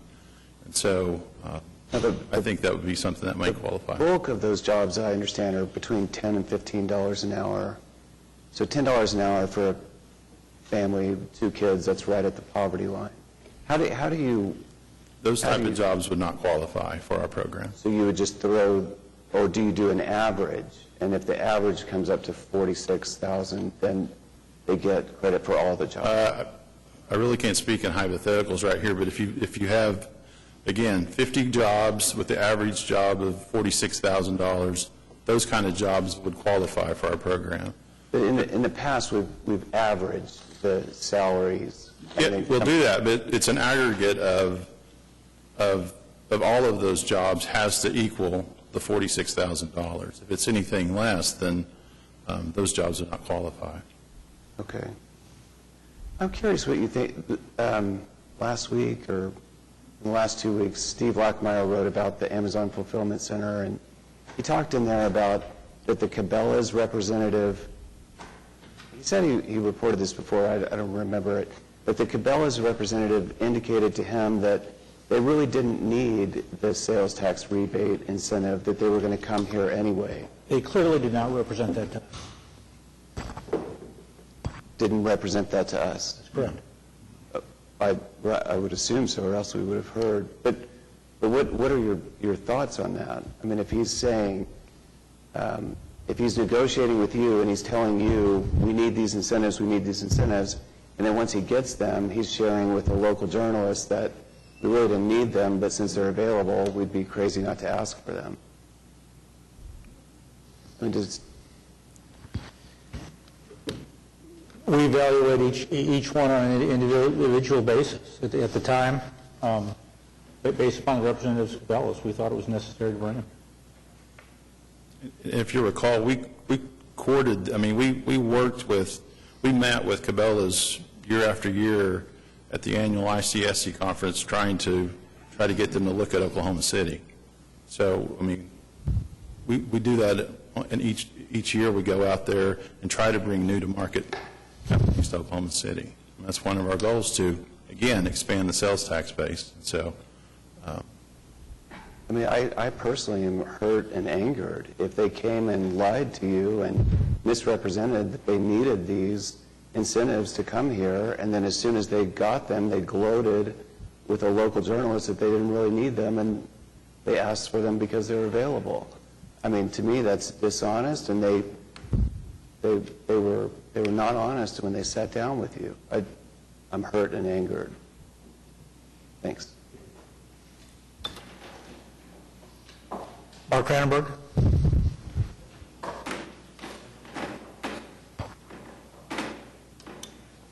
Good morning. Mark Cranenberg, Airports Department. I'm accompanied by Karen Carney this morning, and she actually runs our Air Service Development Program, so it's good that she's here, and she also does a great job as our Public Information and Marketing Coordinator. So we want to continue our discussion about encouraging a robust economy, and I want to come at it from an air service perspective. Air service is one benchmark of the economic health of a community. So when a community is growing or thriving, it can attract more air service. And that air service can also reflect in the growth of certain sectors of the economy. I'd like to give you a couple of examples. Several years we were working with United Airlines to try to bring nonstop service between Oklahoma City and San Francisco. But it was the bioscience sector that was growing in Oklahoma City that actually caused United Airlines to pull the trigger on that service, and we've had that sustained for many years. Another good example is Alaska Airlines. We were working on Alaska for a long time with service to Seattle. There's obviously a connection between Oklahoma City and Seattle with Boeing. There's also oil and gas industry that is flourishing in the state of Alaska, and as well as a very strong tourism component in the Great Northwest. You can also have air service options that encourage more people to fly, and that further stimulates the economy, and employments are just one measurement of evaluating the impact of air service. So one of the progress indicators of this priority is to track the number of employments at Will Rogers World Airport. So I think we should define employment for the public. It's an airline industry term that basically means it's a revenue boarding passenger.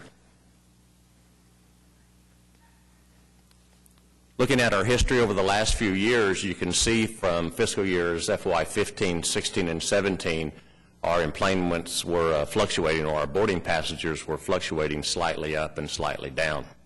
However, we've had some increases in air service and upgauging of aircraft. So in fiscal year 2018, which ends June 30, we're actually projecting just slightly less than 2 million boarding passengers.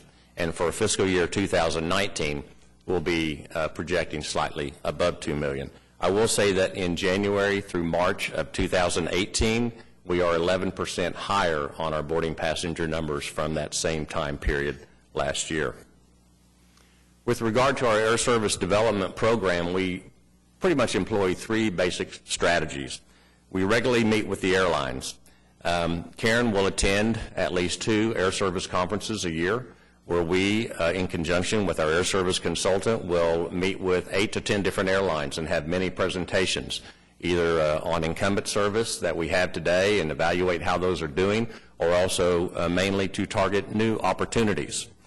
We also, for cases that have a very strong case, we will actually go to an airline's headquarters and make a targeted presentation. We have done that with Southwest and Delta and also with United. And we have frequent contact with carriers throughout the year. We also work very hard to keep our low cost to the carriers. We have a Leading for Results measure that I'll talk about later this month in my budget presentation, where we try to keep our cost per in-plane passenger to less than 5% a year increase, and we've done that very well over the last few years.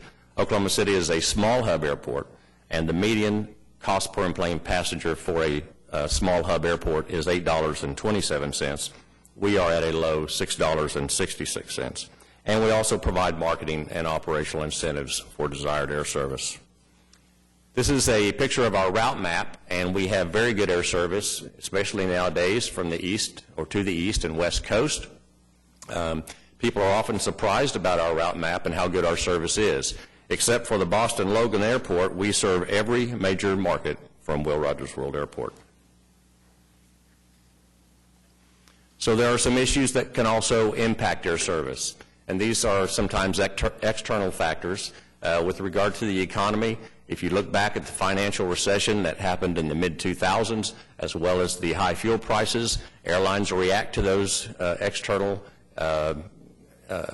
issues, and basically they have constrained their networks over the entire country. So a lot of airports lost some degree of air service during that time frame. There are also operational advantages or also operational changes that the airlines will make in their route networks, and a couple of those are, if you recall, the Wright Amendment was sunsetted, and so Southwest Airlines is now making different decisions on what markets it chooses to fly to. And there have been a lot of airline mergers over the last few years. One I want to point out to you was we had service twice a day to Cleveland Hopkins Airport for many years, but when United merged with Continental, United made the conscious decision to draw down their hub in the Cleveland area, and so we lost that connection opportunity to the Northeast. That's all I have for you with regard to employments this morning. I will talk a little bit more in depth about our air service and some of the successes we've had when I have my budget presentation at the end of this month. Be happy to answer any questions, and I have Karen who can answer those as well. Thank you. Did I hear right about a new service to Austin, new flight service? Yes, 2 weeks ago, Via Airlines started. They are a 50-seat regional jet. They are starting markets in several cities, Tucson. They'll be starting in Tulsa, too. They typically have a strategy of going like a round-robin type, maybe servicing 2 or 3 cities, and they'll be doing daily service, I should say 6 times a week service between Oklahoma City and Austin nonstop. Anything else new we should know about? Well, a couple of things we're excited about. American Airlines announced that they will start Philadelphia on June the 7th. That is huge for us because that presents lots of connecting opportunities to dozens of cities through the Northeast. I think they're starting with 2 flights in the morning, which is pretty strong. And this works really well because of their transatlantic bank of departures that's in the afternoon. So we're very excited about that. Also, American Airlines has made the conscious decision to upgauge many of their aircraft in the summertime. So actually this summer we're going to have several hundred more seats available on American aircraft than what we had last summer. So again, we're looking for employment numbers to jump up a little bit because of that. Can I ask you also about Amazon? And I guess we can talk about this during the budget, but in the media reports are that they would pay a rent of about $242,000 a year to the airport trust. Would that be the market rate, or would that be subsidized? Well, any non-aeronautical development that we do has to be at a fair market value, and so we comp those with other developments that are off airport. So that's how that price was determined. But the lease is with FC of Oklahoma City, and that's the action that the airport trust took a couple of weeks ago. And it's only the framework of a lease. There is no deal that's actually done at this time. It only was a framework to allow parties to go forward to continue to negotiate. Okay. There's a state agency called the Commission of Land Officers. Do they control any land at the airport? No, sir. Thank you. Thank you. Thank you. Next up is the sales tax collections report for April. As we go through the reports, because of the addition of the quarter cent sales tax, when you compare them to last year, we've got an automatic bump of 12.5% because of that extra quarter cent in the general fund rate. And then last year was down a little bit. So you see a 17% increase over last year. You've got to realize that both of those factors play into that number. It's probably a better look at our projection number, and we're 2.8% over our projections, which is good, but don't let the 17% number fool you as we go forward, because it's broken into a bad year last year, then the additional sales tax rate that we have forward. Overall, though, it's good news for the April check. Just make sure you understand what you're comparing when you're doing that. Jason Martinez is here this morning to talk to us about our quarterly investment report. Jason is the Assistant City Treasurer. Good morning. I'll go ahead and start while Carolyn is bringing up the presentation. My name is Jason Martinez, and I'm an assistant to the treasurer who is not here today. I am tasked with giving a brief overview of the investment program and what drives the portfolio's earnings. So what drives our investment program? Well, we have an investment policy that's been approved by council, and it agrees with the state statutes. I will say that it is very conservative. If I could give an example, it limits us to investing less than 5 years out. That really differentiates us from a higher earning pension program per se. The investment policy also spells out 3 main priorities for the treasurer to follow. Number 1 is safety. What that means is safeguarding the city's assets. Likewise, we're heavily invested in U.S. Treasury bonds and U.S. agency bonds. The number 2 priority is maintaining adequate liquidity. What that means is basically having money when we need it to spend it, whether that is spending on payroll or paying vendors or making debt service payments. Obviously, we don't want to overinvest the portfolio to where it gives us cash flow problems so that we can't pay the things that we need to pay when we need to pay them. So that's a very important priority. Our 3rd priority is earning interest, and we're encouraged to do so, just not at the expense of the safety priority or the liquidity priority. We are tasked with making a market rate of return, and we measure that progress through comparing our portfolio's return against a benchmark's return for the market that we invest in, the short end of the bond market. If you've got your city manager report, the investment report, you can see that month-to-month yield comparison on Exhibit 4. I just want to point out we have an investment committee that's comprised of myself, Bob Ponkilla, the city treasurer, Kenny Sudel, the assistant finance director, and Craig Freeman, the finance director. We meet on a monthly basis and discuss strategy and review return. The market that we invest in is the U.S. bond market. About 96% of our portfolio is invested in government bonds. Of course, government bonds are heavily dependent on the federal funds rate, and the Federal Reserve's Federal Open Market Committee does adjust that rate frequently. We've had about 5 rate increases over the last 3 years, and anytime they do give a quarter-point rate increase, we do see a rippling or an effect on interest rates in the bond market. We don't start earning that interest, those higher yields immediately, but rather as bonds mature off, we reinvest that money back into bonds earning higher yields. If I could just, we're seeing that happen now. We're reinvesting and earning higher yields because there's higher interest rates as the Fed continues to increase interest rates. 1 year ago, for the quarter ending March 31st, 2017, we were earning an annualized return of just under 1%. In the same quarter this year, we earned an annualized return of 1.38%. So a big increase.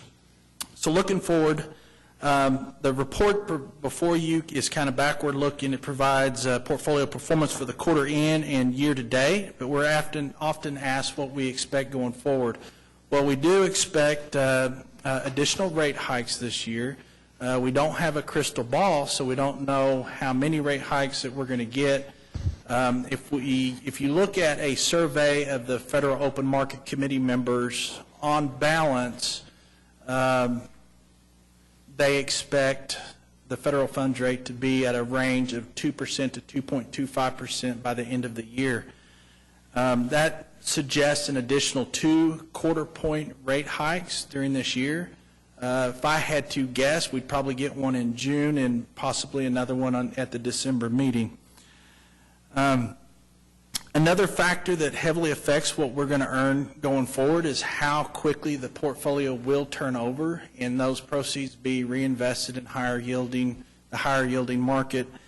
I will say that whether we're talking about the city or the various trusts portfolios, that they are well positioned currently to turn over in the next year, year and a half, and be reinvested at those higher yields. In closing, hopefully this presentation has been helpful for you, giving you an overview and what guides our investment strategy. I'd be happy to answer any questions at this time. That's all, sir. All right. Thank you. Thank you. Thank you, Mr. City Manager. And items 12D and E can be found online at okc.gov under our agenda for this meeting. We are now on item 13, citizens to be heard, and we did have one citizen sign up, Mr. Ronnie Kirk. Sir, if you wouldn't mind coming to the microphone and stating your name and address, and just try to keep your remarks to 3 minutes or less. Thank you. My name is Ronnie Kirk. I'm from 2328 North Missouri here in Oklahoma City. Mr. Hall, most time I bring Emmanuel, 10 years old, to a city council meeting. Today would have been his 5th city council meeting. He wants to tell you congratulations on your new appointment. But he'll be with me in June when we come back. Everybody knows that I've been fighting for gun reform. Most people don't know that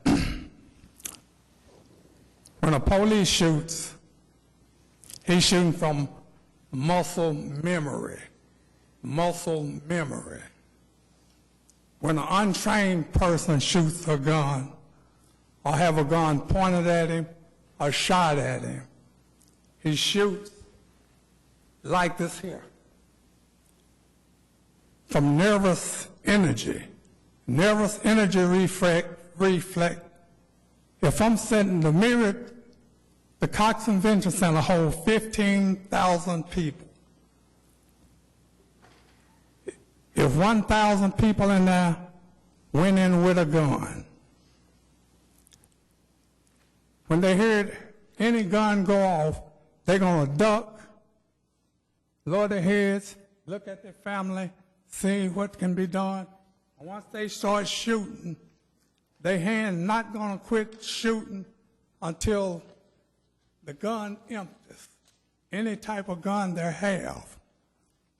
When everyone up here was taking the driver's test years ago, muscle memory is when you're sitting in the driver's seat, everything is going good, but your legs start to jumping. It starts to jumping. That's nervous energy. If so many people had a gun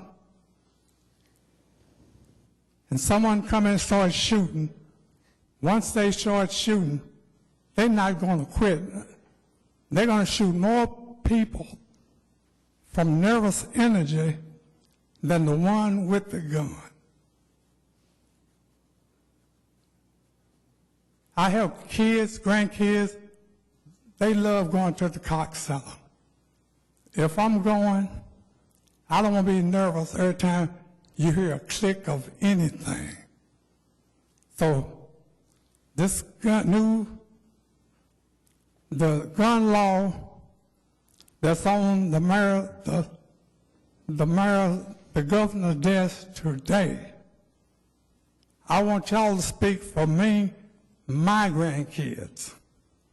These people should have a background check. They should learn how to shoot a gun.